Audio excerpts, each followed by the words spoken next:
중학교 시절, 저는 도서관에서의 공부를 통해 뒤늦게 성적을 끌어올렸습니다. 그 성적 덕분에 저는 서울에 있는 공업고등학교에 진학할 수 있었습니다. 그 당시 공업고등학교는 손에 기술을 익혀 곧바로 사회로 나갈 수 있는 곳이었고, 저처럼 집안 형편이 어려운 아이들에게는 좋은 선택지였습니다. 하지만 입학 첫날, 교문을 들어서며 저는 큰 두려움에 휩싸였습니다. 과연 내가 여기서 버틸 수 있을까? 아직도 가난한 집, 아직도 허름한 옷차림, 여전히 부족한 자신감. 그런 제가 다른 학생들과 어깨를 나란히 할 수 있을까 하는 두려움이 밀려왔습니다. 사실 저는 고등학교 시절 겉으로 보면 조금은 거칠어 보였습니다. 머리도 대충 기르고 교복도 단정히 입지 않았습니다. 겉모습만 보면 흔히 말하는 양아치처럼 보였을지도 모릅니다. 그러나 그 속마음은 누구보다 절박했습니다. 나는 반드시 살아남아야 한다. 공부를 놓치면 다시는 기회가 없다. 그 마음으로 매일 책상 앞에 앉았습니다. 겉모습은 방황하는 학생처럼 보여도 속으로는 누구보다 뜨겁게, 치열하게 책장을 넘겼습니다. 고등학교 1학년 말, 저는 처음으로 시험에서 1등을 했습니다. 성적표를 받아들었을 때 제 눈을 의심했습니다. 정말 내가 1등을 했다고? 집에 돌아와 아버지께 성적표를 보여드렸습니다.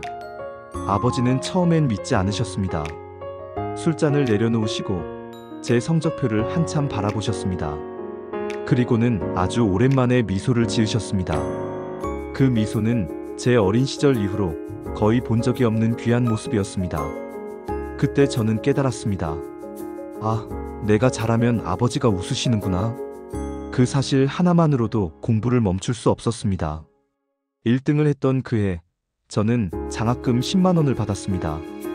그 돈은 제 인생 첫 장학금이었고, 무엇보다 제 노력의 대가였습니다.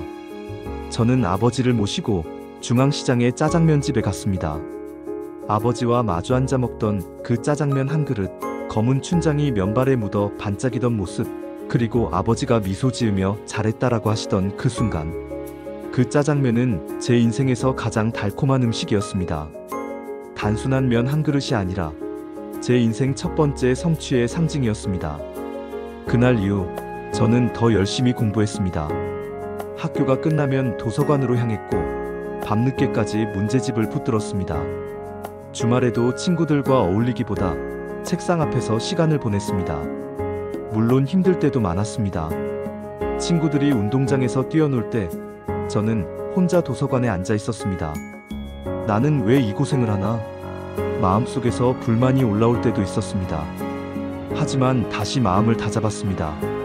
내가 공부하지 않으면 다시는 가난에서 벗어날 수 없다. 그 절박함이 저를 책상 앞으로 불러냈습니다. 결국 저는 1등을 놓치지 않고 늘 상위권 성적을 유지했습니다. 그 과정에서 저는 또 한 번 깨달았습니다. 노력은 절대 배신하지 않는다. 처음에는 저를 대수롭지 않게 보던 친구들과 선생님들의 태도가 달라졌습니다. 쟤는 늘 공부만 한다. 쟤는 진짜 노력파다. 이런 말들이 들리기 시작했습니다. 저를 놀리던 아이들도 점차 저를 존중하기 시작했습니다. 성적은 단순히 점수가 아니었습니다. 저에게는 세상이 저를 바라보는 시선을 바꾸는 힘이었습니다. 고등학교 2학년 어느 날, 선생님께서 일본어 말하기 대회 참가자를 모집한다고 하셨습니다. 사실 저는 일본어를 제대로 배워본 적이 없었습니다. 히라가나조차 제대로 알지 못했습니다. 그런데도 이상하게 제 마음이 끌렸습니다. 나도 한번 해볼까? 이유는 단순했습니다. 한 번쯤 새로운 도전을 해보고 싶었던 겁니다. 그리고 어쩌면 제 삶을 바꾸는 또 다른 계기가 될지도 모른다는 희망이 있었습니다. 저는 일본어를 전혀 몰랐기 때문에 대회 준비는 정말 힘들었습니다. 선생님께 부탁해 대본을 일본어로 바꿔달라고 했습니다. 그리고 한글 발음을 적어주신 것을 받아 마치 노래 가사를 외우듯 밤새 외웠습니다. 교회는 제 연습장이 되었습니다. 사람이 없는 늦은 저녁, 텅 빈 교회 안에서 혼자 서서 발음을 연습했습니다. 히라가나를 모르니 글자는 이해할 수 없었지만 소리로 외워나갔습니다. 때로는 발음이 틀려 선생님께 혼나기도 했습니다. 그러나 저는 포기하지 않았습니다. 이건 내 인생을 바꾸는 기회일지도 몰라. 드디어 대회 날이 다가왔습니다. 무대 위에 서자 심장이 미친 듯이 뛰었습니다. 손바닥에 땀이 차고 목소리가 떨렸습니다. 하지만 용기를 내어 준비한 원고를 읊기 시작했습니다. 처음엔 목소리가 흔들렸습니다. 그러나 점점 힘이 붙었고 마지막에는 당당히 마무리할 수 있었습니다. 결과는 2등이었습니다. 상으로 일본어 사전을 받았습니다. 두툼한 사전을 손에 쥐었을 때 제 마음은 벅차올랐습니다. 내가 일본어를 할 수 있구나. 그 순간부터 저는 일본어에 대한 꿈을 꾸기 시작했습니다. 대회가 끝난 뒤 저는 본격적으로 일본어를 공부하기 시작했습니다. 방과 후에도 밤늦게까지도 사전을 펼치고 단어를 외웠습니다. 언젠가는 일본에 가서 공부하고 싶다는 꿈이 생겼습니다. 학교 선배 중에는 국비 유학을 통해 일본에 간 분도 있었습니다. 그 이야기를 들었을 때 저는 더욱 확신했습니다. 그래, 나도 할 수 있다. 일본에 가서 내 인생을 바꾸자. 그러나 인생은 늘 제 뜻대로 되지 않았습니다. 저는 국비 유학 시험 준비를 했지만 지원 시기를 놓쳐버렸습니다. 너무 늦게 알았던 겁니다. 선생님께 말씀드렸을 때 시험은 이미 끝나 있었다는 소식을 들었습니다. 그 순간 세상이 무너져 내리는 것 같았습니다. 밤새 준비했던 시간들, 가슴속에 품었던 희망들이 한순간에 사라졌습니다. 왜 나는 항상 기회를 잡지 못할까? 좌절은 너무나 컸습니다. 저는 낙담한 나머지 학교에 나가지 않았습니다. 결국 학업을 포기하고 식당에서 일을 시작했습니다. 식당에서의 삶은 고단했습니다. 아침 10시부터 밤 10시까지 일했고 손님들이 오기 전에는 홀을 청소했습니다.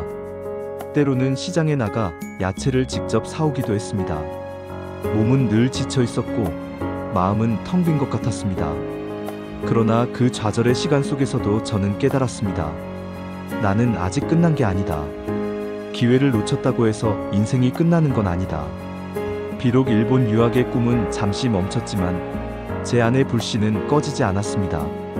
일본 유학의 꿈이 무너지고 저는 한동안 길을 잃은 듯 살았습니다. 학교도 나가지 않았고 하루하루 식당에서 일하며 그저 돈을 벌었습니다. 몸은 고단했고 마음은 공허했습니다. 나는 여기서 평생 이렇게 살아야 하나? 그런 절망이 제 머릿속을 떠나지 않았습니다. 그때 우연히 고등학교 친구를 만났습니다. 그 친구는 대학에 진학해 캠퍼스 생활을 하고 있었습니다. 밝은 얼굴로 대학 이야기를 들려주는 친구의 모습은 제게 충격이었습니다. 그 친구의 입에서 흘러나오는 말들, 동아리 활동, 교수님, 강의실, 도서관이라는 단어들은 제겐 마치 다른 세상의 언어처럼 들렸습니다. 저는 순간 생각했습니다. 그래, 나도 할 수 있지 않을까? 내 안에서 다시 작은 불씨가 일어났습니다. 그날 이후 저는 식당 일을 그만두고 독서실을 끊었습니다. 6개월이라는 시간을 정해놓고 온전히 공부만 하기로 결심했습니다. 겨울이었기 때문에 독서실은 늘 차가웠습니다. 난방도 잘 되지 않아 두꺼운 외투를 입고 이불을 덮은 채 책상 앞에 앉았습니다. 손가락은 곧잘 얼어붙었고 펜을 잡은 손끝이 파랗게 질리곤 했습니다. 하지만 저는 물러서지 않았습니다. 새벽 2시까지 공부하고 잠깐 눈을 붙였다가 다시 새벽 5시에 일어나 책상 앞에 앉았습니다. 눈은 충혈로 빨갛게 변했고 배는 늘 고팠습니다. 컵라면 하나, 삼각김밥 하나로 하루를 버티며 책장을 넘겼습니다. 하루 종일 앉아있다 보니 몸은 점점 망가져갔습니다. 허리는 아팠고 소화는 잘 되지 않았습니다. 심지어 심한 변비로 병원에 갈 정도가 되었습니다. 하지만 그 모든 불편보다 제 안의 절박함이 더 컸습니다. 지금이 아니면 나는 평생 이렇게 살아야 한다. 지금 공부하지 않으면 다시는 기회가 없다. 이 생각이 저를 붙잡고 있었습니다. 그렇게 6개월을 버티고 결국 저는 전문대학 입학시험에 합격했습니다. 합격 통지서를 받아들었을 때 저는 눈물을 흘렸습니다. 그동안의 좌절과 배고픔, 쓰라린 시간들이 한순간에 보상받는 느낌이었습니다. 물론 전문대학이라고 해서 대단한 곳은 아니었습니다. 하지만 제겐 세상에서 가장 큰 의미가 있었습니다. 나는 다시 일어설 수 있다.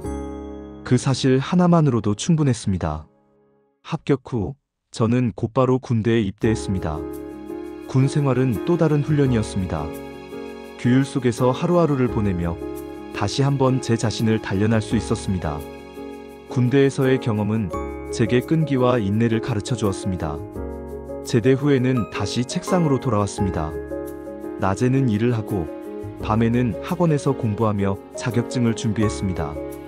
자동차 정비 자격증, 일본어 자격증, 산업기사 자격증. 배우고 또 배우며 제 무기를 하나씩 늘려갔습니다.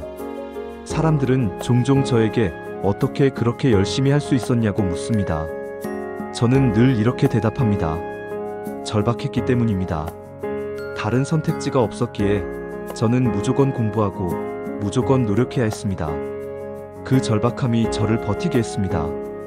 포기하고 싶을 때마다 저는 어린 시절 배고팠던 기억을 떠올렸습니다. 다시는 그 시절로 돌아가고 싶지 않다. 그 생각이 저를 다시 책상 앞으로 이끌었습니다. 일본 유학의 꿈을 놓쳤을 때 저는 무너졌습니다. 하지만 그 좌절 속에서 다시 도전할 용기를 얻었습니다. 친구와의 만남이 불씨가 되었고 독서실에서의 6개월이 제 인생을 바꿨습니다. 그 시간은 제게 하나의 진리를 가르쳐 주었습니다. 넘어지는 건 괜찮다. 중요한 건 다시 일어나는 것이다. 저는 다시 일어섰습니다. 그리고 그때부터 제 인생은 새로운 길로 향하기 시작했습니다. 전문대학에서 공부를 마치고 여러 자격증을 취득한 저는 마침내 사회로 나갈 준비가 되었습니다. 그동안 쌓아온 노력의 결실을 보여줄 수 있는 순간이었습니다. 그리고 저에게 찾아온 첫 번째 큰 기회가 바로 현대전자 입사였습니다. 그 당시 현대전자는 반도체와 LCD 산업을 막 시작하던 시기였습니다. 대한민국 산업에 새로운 물결이 밀려오던 그 격동의 한가운데에 제가 들어서게 된 것입니다. 합격 통지를 받았을 때 저는 믿기지 않았습니다. 정말 내가 현대전자에 들어가다니. 눈물이 핑 돌 정도로 감격스러웠습니다. 입사 첫날, 저는 완전히 새로운 세상에 발을 들여놓았습니다. 수백 명의 직원들이 바쁘게 움직이고 기계들이 쉴 새 없이 돌아가는 현장. 마치 다른 나라에 온 것 같았습니다. 저는 일본어를 할 수 있었기에 일본 업체 담당 부서에 배치되었습니다. 그곳에서 저는 일본 기술자들과 함께 장비를 설치하고 부품을 검수하며 수많은 문서를 오갔습니다. 낯설고 힘든 업무였지만 저는 두려움보다는 설렘이 더 컸습니다. 드디어 나도 이 사회에서 내 자리를 찾았구나. 하지만 현실은 결코 쉽지 않았습니다. 현대전자는 그야말로 치열한 경쟁의 장이었습니다. 조금만 실수를 해도 바로 지적이 들어왔고 항상 성과를 내야 했습니다. 저는 매일 긴장 속에서 일했습니다. 보고서를 작성할 때도 부품 하나를 확인할 때도 일본 기술자와 대화할 때도 늘 조심해야 했습니다. 혹시라도 틀리면 저 사람은 능력이 부족하다는 낙인이 찍힐 수 있었기 때문입니다. 그래서 저는 퇴근 후에도 집에 돌아와 일본어 문서를 다시 번역하고 기술 용어를 정리했습니다. 주말에도 책을 놓지 않았습니다. 남들보다 2배, 3배 노력하지 않으면 살아남을 수 없었습니다. 그렇게 몇 년을 버티며 성실히 일했지만 또다시 제 삶을 흔드는 큰 사건이 찾아왔습니다. 현대전자의 LCD 부문이 구조조정을 겪게 된 것입니다. 당시 LCD는 삼성이, 반도체는 LG가 가져갔고 제가 속한 부서 역시 일본과 중국 업체로 매각되는 상황이 벌어졌습니다. 부서에 있던 수백 명의 직원들이 하루아침에 소속을 잃었습니다. 그 중에는 저도 있었습니다. 이제 나는 어떻게 해야 하지? 또다시 눈앞이 깜깜해졌습니다. 저는 선택을 해야 했습니다. 중국 업체로 갈 것인지, 일본과 협력하는 길을 선택할 것인지. 저는 고민 끝에 일본계 회사로 들어가기로 했습니다. 새로운 회사에서 저는 일본인들과 직접 협력해 장비를 설치하고 AS 업무를 담당했습니다. 한국인 직원은 저 혼자였고 일본인 기술자들은 많게는 40명 가까이 있었습니다. 언어도 문화도 달라 처음엔 많이 힘들었습니다. 그렇지만 저는 늘 그랬듯 버티고 또 버텼습니다. 그러나 그 생활은 제 몸을 조금씩 무너뜨렸습니다. 하루에 자는 시간이 4시간도 되지 않았습니다. 낮에는 현장에서 장비를 설치하고 밤에는 문서를 정리하고 때로는 고객 사불만을 해결하러 뛰어다녔습니다. 명절에도 쉬지 못했고 주말에도 전화가 오면 바로 출근해야 했습니다. 그렇게 몇 년이 흐르자 몸은 완전히 지쳐버렸습니다. 밥을 먹어도 소화가 되지 않았고 늘 피곤이 쌓여 있었습니다. 거울 속 제 얼굴은 창백했고 눈빛에는 생기가 사라져 있었습니다. 저는 결국 스스로에게 물었습니다. 나는 왜 이렇게까지 살아야 하나? 돈은 벌고 있었지만 제 삶은 행복하지 않았습니다. 건강은 무너지고 있었고 가족과 함께하는 시간은 거의 없었습니다. 그때 저는 다시 결심했습니다. 이제는 멈춰야 한다. 다시 나를 찾아야 한다. 처음으로 대기업에 들어가 치열한 경쟁을 경험했고 일본계 회사에서 외국인들과 함께 일하며 더 넓은 세상을 보았습니다. 하지만 동시에 일만 하며 사는 삶이 얼마나 위험한지도 깨달았습니다. 그곳에서 얻은 것은 기술과 경험이었지만 잃은 것은 제 건강과 마음이었습니다. 저는 그 경험을 통해 다시 한번 배웠습니다. 사는 것은 단순히 돈을 버는 게 아니라 나와 가족을 지켜내는 것이다. 10부 삶의 전환점 엔딩 약 30분 분량 확장 원고. 몸이 한계에 다다르다. 일본계 회사에서의 생활은 제게 많은 경험을 안겨주었지만 동시에 제 몸과 마음을 갉아먹고 있었습니다. 명절도 없고 주말도 없는 삶. 출장과 야근은 일상이었고 하루 수면 시간은 4시간 남짓. 처음에는 젊다는 이유로 버틸 수 있었습니다. 그러나 시간이 지나면서 몸은 점점 신호를 보내기 시작했습니다. 밥을 먹어도 체했고 속은 늘 더부룩했습니다. 잠을 자도 피로가 풀리지 않았습니다. 하루하루를 버티며 출근했지만 제 마음속에서는 점점 공허함이 커져만 갔습니다. 내가 이렇게까지 해서 얻는 게 무엇일까? 돈은 벌고 있었지만 행복은 사라지고 있었습니다. 제 안에서 작은 목소리가 점점 커져갔습니다. 이대로는 안 된다. 나는 무너지고 있다. 가족과의 첫 여행. 결국 저는 결단을 내렸습니다. 사직서를 내고 회사를 그만두기로 한 것입니다. 평생 한 번도 명절에 쉬어본 적이 없던 제가 처음으로 가족과 함께 시간을 갖기로 했습니다. 우리가 향한 곳은 경주의 불국사였습니다. 아이들과 아내와 함께 떠난 1박 2일 여행. 평생 처음으로 온전히 가족만을 위한 시간을 가졌습니다. 불국사의 석탑 앞에 서 있었던 순간 제 마음속에서는 눈물이 솟구쳤습니다. 나는 지금까지 무엇을 위해 살아왔을까? 내가 지켜야 할 건 돈이 아니라 바로 이 가족이구나. 사직서와 백지 수표. 회사를 그만두겠다고 했을 때 회사는 처음에는 놀랐습니다. 저 같은 인력이 나가는 건 큰 손실이었기 때문입니다. 회사에서는 제게 다시 한번 생각해보라며 심지어는 연봉을 제가 원하는 만큼 적어내라는 제안까지 했습니다. 말 그대로 백지 수표를 내민 것입니다. 순간 마음이 흔들렸습니다. 이 정도면 다시 버텨도 되지 않을까? 하지만 곧 정신을 차렸습니다. 돈이 제 몸과 가족을 대신해 줄 수는 없었습니다. 결국 저는 사직서를 내고 회사를 떠났습니다. 멈추고 나서야 보인 것들. 회사를 그만두고 나서야 저는 비로소 제 삶을 돌아볼 수 있었습니다. 그동안 바쁘다는 이유로 보지 못했던 아이들의 웃음, 아내의 고단한 눈빛, 집 앞의 작은 꽃들까지 모든 것이 새롭게 보였습니다. 저는 깨달았습니다. 일은 수단일 뿐이다. 일이 내 삶을 삼켜버리면 결국 아무것도 남지 않는다. 새로운 길을 향해. 그 이후 저는 삶의 방향을 다시 세우기로 했습니다. 무조건 열심히 일하는 삶이 아니라 내가 지켜야 할 것을 먼저 생각하는 삶. 돈보다 가족, 성과보다 건강, 경쟁보다 행복. 그 가치를 붙잡고 살아가기로 마음먹었습니다. 물론 여전히 삶은 쉽지 않았습니다. 새로운 길을 가는 것은 언제나 불안하고 두려운 일이었습니다. 하지만 이제는 예전처럼 절망 속에서 쓰러지지 않았습니다.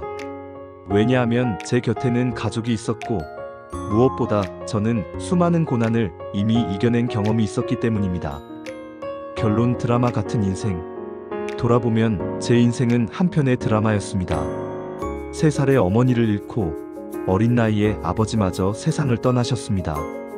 가난과 배고픔, 술에 취한 아버지와 차가운 계모, 난지도, 비닐하우스에서의 청년기. 그 모든 것이 저를 단련시켰습니다.